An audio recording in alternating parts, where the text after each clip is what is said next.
Tidak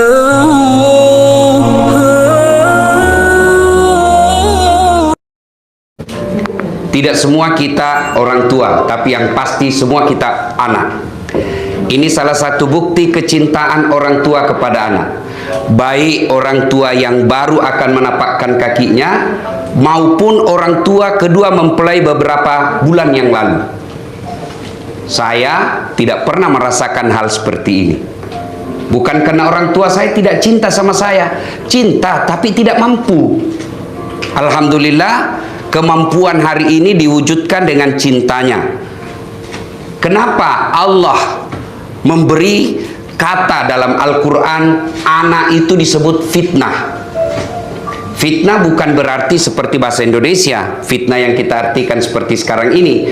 Fitnah menurut Al-Quran, anak itu disebut fitnah. Kenapa? Karena dia adalah cobaan, ujian. Coba lihat beberapa nabi dalam Al-Quran diuji dengan anaknya. Nabi Nuh diuji dengan anaknya, sudah mau tenggelam, tidak mau beriman kepada Allah. Kemudian Nabi Musa, ibunya diuji dengan anaknya yang harus dihanyutkan. Jadi anak adalah ujian. Ujian buat apa? Buat orang tua. Kalau dia berhasil mendidik anaknya, maka insya Allah anak ini akan menjadi investasi dunia sampai akhirat. Saudaraku yang hadir di tempat ini. Nah, tapi kenapa banyak orang tua gagal mendidik anaknya? Salah satu sebabnya karena mendidik anaknya jauh dari Al-Quran. Bagaimana cara mendidik Al-Quran? Coba lihat. Allah menitipkan satu surah dalam Al-Quran yang orang ini bukan nabi, bukan rasul, bukan waliullah, tapi dijadikan menjadi nama surah karena hebat mendidik anaknya. Siapa gerangan? Luqmanul Hakim, yang kemudian kita kenal dalam surah Luqman. Bagaimana cara beliau mendidik anaknya? Pertama, ya bunayya la tusyrik billah, wahai anakku jangan kau serikatkan Allah. Itu dulu. Maka orang tua baru ini, saya mohon maaf namanya dek apa? Subroto. Ya, didik anak yang pertama ajarkan akidah. Itu dulu. Karena kalau kita meninggal, siapa yang doakan kita, Pak? Usia Bapak berapa? Sekarang Pak Komjen. Lambat laun jenderal, lambat laun pensiun, lambat laun senja, lambat laun masuk kubur. Ketika masuk kubur, ada yang doakan kita enggak? Coba lihat saja di WhatsApp saja, di WhatsApp. Coba teman-teman WhatsApp. Kalau ada yang meninggal, ngetik doa saja malas. Padahal kita hari aktif di WhatsApp, grup WhatsApp. Begitu ada yang meninggal, apa? Stiker dikirim, Pak. Innalillahi wa inna ilaihi rajiun. Iya toh? Nah, ketika kita sudah jenderal, gagah perkasa, masuk di kubur, hilang jenderal, bos. Siapa doakan kita? Anak cucu kita. Maka keliru orang tua kalau dia tidak perkenalkan akidah kepada anaknya. Nah, bagaimana memperkenalkan akidah? Ajarkanlah melalui lagu. Anak-anak nanti 1 tahun kan senang lagu. Gimana? Ajarkan lagu. Ada dulu saya waktu kecil lagunya, topi saya bundar. Ganti itu di mana-mana topi pasti bundar. Kenapa? Kepala kita bundar.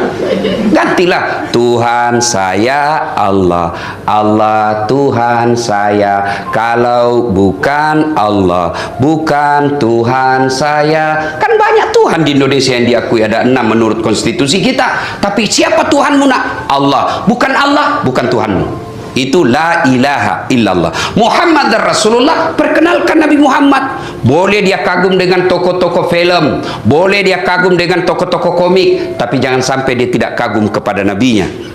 Bagaimana memperkenalkan Nabi kepada anak? Mulai dari kecil kenalkan lagu.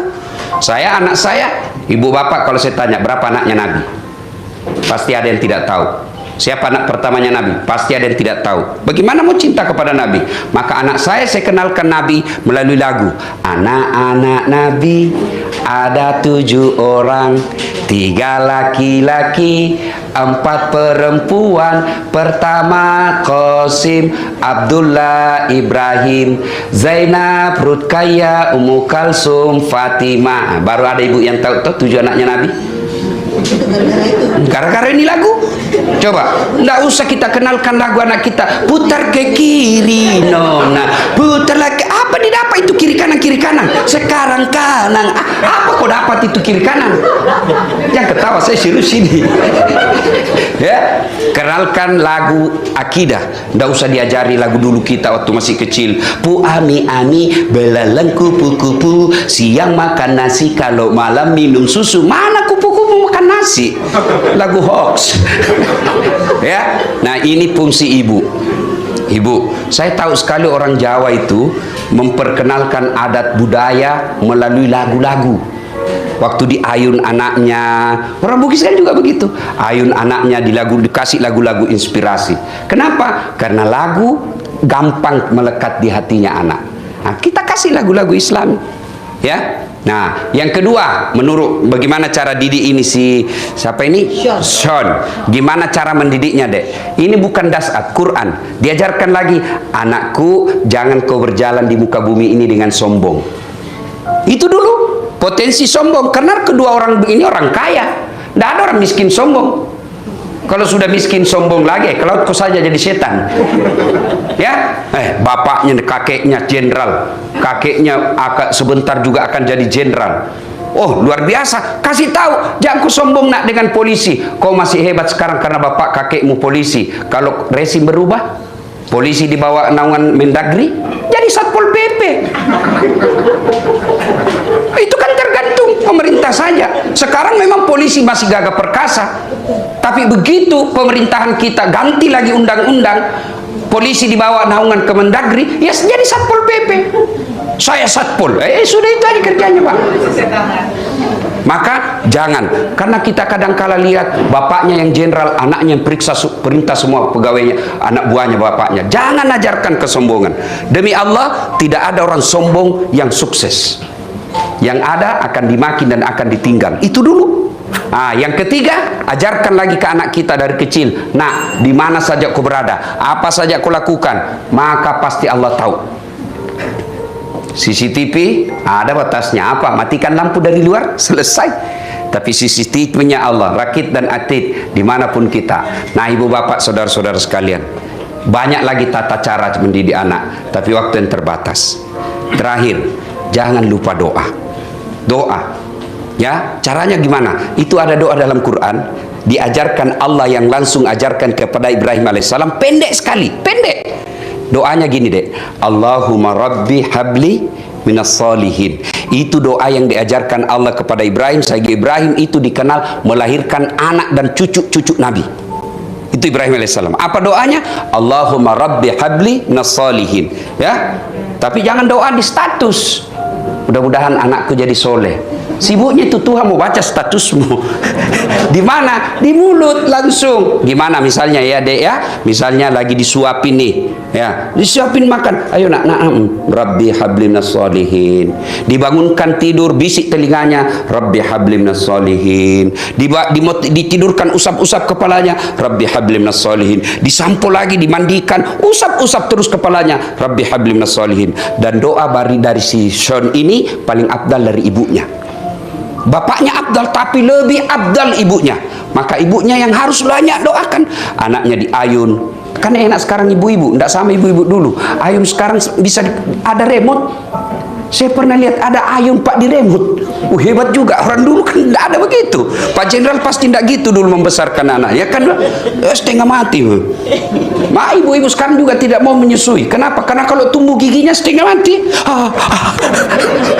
Coba. Nah, sekarang bundanya harus rajin doakan itu, Dek. Allahumma rabbi habli minas sholihin. Disuapi, bangunkan, dikasih baju. Itu terus. Ya Allah, berikan hamba anak yang soleh. Kalau tiap hari diucapkan dari ibunya, masa Allah tidak kabulkan? Padahal Allah sudah janji, ud'uni astajib lakum. Mintaku kepadaku, pasti saya kabulkan. Ada kemanakan saya di kampung, sudah mau maghrib masih main bola. Saya panggil, Fatur, sudah, ayo ke maghrib, bersama jamaah. Tunggu dulu om, sedikit lagi. Saya tungguilah. Pas azan, masih main bola. Terpaksa Ustaz Dasat masuk lapangan. Saya bisik telinganya, Bu.